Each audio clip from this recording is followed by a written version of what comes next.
Hola, ¿qué tal? En este tiempo Dios nos viene hablando sobre la sabiduría y con Benji pensamos hacer este video porque creemos que es necesario y porque parte de lo que entendimos queremos transmitirlo, como siempre decimos, y que juntos podamos pensar, reflexionar y cambiar el rumbo si es necesario. Em, si tuviera que ponerle un título al video, sería qué sabiduría queremos despertar a nuestros hijos. En Lucas 5:22 dice que Jesús crecía en sabiduría y en estatura para con Dios y los hombres.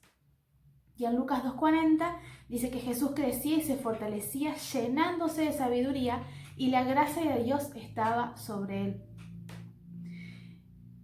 Vamos a centrarnos en la palabra sabiduría. La palabra gracia es inmensa y podemos hablar un montón, pero en esta oportunidad vamos a hablar sobre la sabiduría. En estos versículos la palabra sabiduría se refiere a cosa divina, a conocimiento, a discernimiento, a conocimiento profundo de lo divino. No habla de la sabiduría humana, la que adquirimos a través de la experiencia, de lo laboral, de la escuela, ¿no? No está hablando de esa sabiduría, sino la sabiduría que viene del cielo. Entonces vemos que Jesús crecía en ese tipo de sabiduría y se fortalecía, su fortaleza estaba en él llenarse de sabiduría. Y me interesa mucho que dice, en definición, lo busqué en el griego, en el origen de la palabra, es discernimiento. Y si vamos a la palabra discernimiento, siempre hay que elegir entre el bien y el mal, escoger entre el bien y el mal. Y si vemos en Isaías 7:15, ahí dice que darás a un hijo llamado Emanuel y que él comerá, dice, miel y natilla hasta que aprenda a rechazar el mal y escoger el bien. Que el niño aprenda esto, ¿no? Y entonces entendemos con Benji que todo niño viene con dos depósitos, con dos fuentes, que una es dos tipos de sabiduría, sería, ¿no? La sabiduría de hombre y la sabiduría divina. La sabiduría de hombre viene del pecado, de nuestra condición de pecadores heredadas de Adán y Eva, y nuestro depósito de sabiduría divina. ¿Y cómo sé yo que tengo un depósito de sabiduría divina? ¿De dónde sacamos nosotros esto? Y es que la palabra lo dice.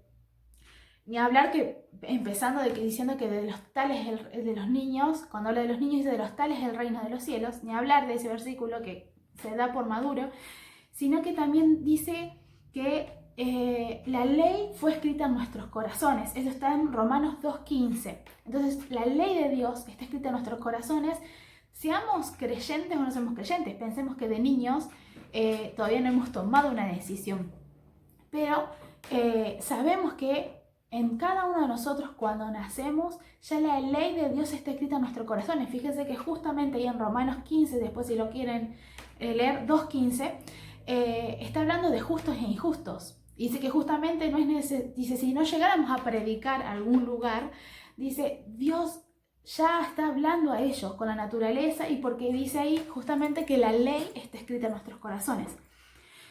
En Eclesiastés 3:11, por ejemplo, dice que Dios puso eternidad en nuestros corazones. Ahí tenemos otra cosa, depósito de eternidad, la ley escrita en nuestros corazones. Y en Salmo 139:16, que es muy conocido y que todos los hemos leído, el Salmo 139 es bellísimo. Y dice que mis días ya fueron trazados y escritos en tu rollo.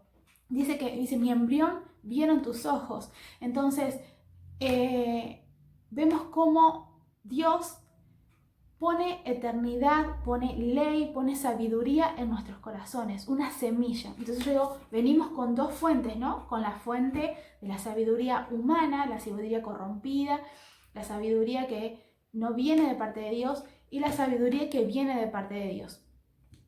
Y la pregunta sería, ¿qué tipo de sabiduría vamos a fomentar a nuestros hijos? En una predicación que escuché hace un tiempo, dan el ejemplo de un desierto, es el desierto de Atacama, que está en Chile. El desierto de Atacama ocurre un fenómeno muy loco, que es en uno de los desiertos más desérticos, justamente, más áridos, más secos, pero cuando llueve, que eso pasa a veces entre 6 y 7 años, unos minutos de lluvia hace que al otro día y por durante más o menos 2 meses, un mes, permanezca lleno de flores, lleno de flores. Entonces la pregunta es, ¿dónde estaban esas flores durante tantos años? Y estaban en la semilla. Dice que las semillas de esas flores, para sobrevivir, están en un estado de adormecimiento.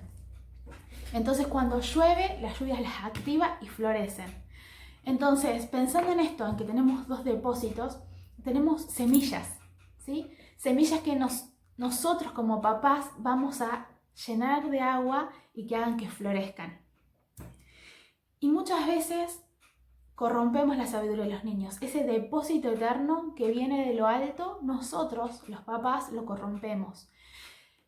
Un ejemplo, nosotros le decimos a nuestros hijos que Dios es nuestro proveedor, que en Él está todo lo que necesitamos, ¿no? ¿Cuántas veces hemos enseñado eso a nuestros hijos a través de historias bíblicas, a través de simplemente decirlo? Pero lo ven a papá y a mamá o a uno de los dos desesperados porque no llegan a fin de mes, desesperados porque no tienen plata y no nos ven en paz sabiendo y confiando en este Dios proveedor y todopoderoso que si se ocupa de las aves, ¿cómo no se va a ocupar de nosotros? ¿No? Entonces ahí tomamos la sabiduría celestial, que es esto de que Él es nuestro proveedor, que Él se va a ocupar, y la corrompemos ¿con qué? Con la mezcla de que nos ven a nosotros desesperados y angustiados y corriendo. Entonces ahí, ¡paf!, sabiduría corrompida. Y fíjense que en Ezequiel 28, cuando habla de la caída de Satanás, habla de que la sabiduría de Satanás fue corrompida. ¿Y cuál es el pecado que cae Adán y Eva? Ellos tenían todo en Dios, pero Satanás vino y les ofreció de comer el árbol del bien y el mal. ¿Qué hizo? Corromper también la sabiduría de ellos.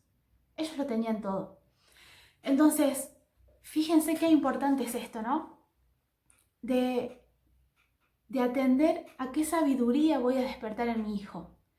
¿Y por qué de niños? Volvamos al versículo de Isaías 7:15, cuando decía que el niño comerá hasta que rechace el mal y escoja el bien.